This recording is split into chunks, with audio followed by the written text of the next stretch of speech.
সারাদিনে এত কাজ থাকে আজকাল না বিকালে আর কোনো স্ন্যাক্স বা কোনো টিফিন বানানোর খুব একটা সময় হয় না। খুব কমই বানাই, মাঝে মাঝেই বানাই। চা, বিস্কিট, ছোলা বাদাম এইসব আর কি টুকটাক খাবার খেয়ে নিই। তো আজকে একটু সময় ছিল, তো ভেবে নিলাম একটু ডিম টোস্ট করি। সোনারাও কিন্তু ভালো খায়, বেশি একটা দিই না। ওদের দুজনকে 1 পিস বা দুজনকে 2 পিস, খুব জোর যদি ওরা কান্নাকাটি করে তখন ওদের 2 পিস দিই। আজকে খুব ইচ্ছে হলো, যে সময়টাও আছে, মিস্টার মণ্ডলও বাড়িতে এসেছে, তো চলো একটু ডিম টোস্ট খেয়ে নিই। তো বিকালবেলায় বসিয়ে দিলাম গরম গরম বেশ কয়েকটা ডিম টোস্ট। এখানে 3-4টে ডিম ফাটিয়েছিলাম, বেশ মোটা করে কোটিংটা হয়েছিল। আর তারপরে করে নিলাম পেঁয়াজ কেটে, লঙ্কা কেটে, একটুখানি হলুদ দিয়েছিলাম, একটুখানি গোলমরিচ দিয়েছিলাম, আর একটু নুন, আর 3-4টে ডিম।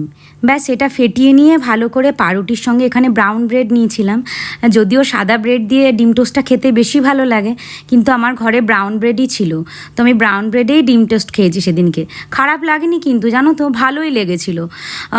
এই দেখো, আমি বেশ মোটা করে কোটিংটা হয়েছিল বলে বেশি ডিম হয়ে গেছে এই আর কি, কিন্তু খেতে ওই জন্য বেশি টেস্টিও হয়েছিল। মানে যত ডিম পড়বে তত তো টেস্ট হবে না।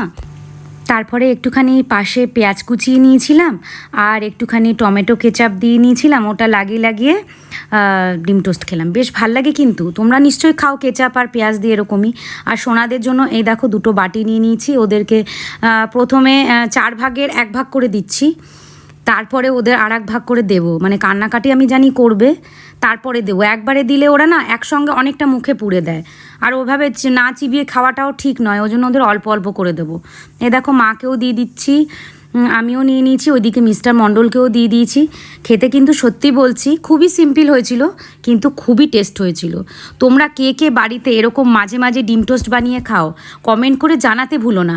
আর এই দিকে দেখো, আমার লাল দেখছে মাসিমণিরা কী খাচ্ছে, তোমাদেরকে একটুখানি আমি জুম করে দেখাচ্ছি।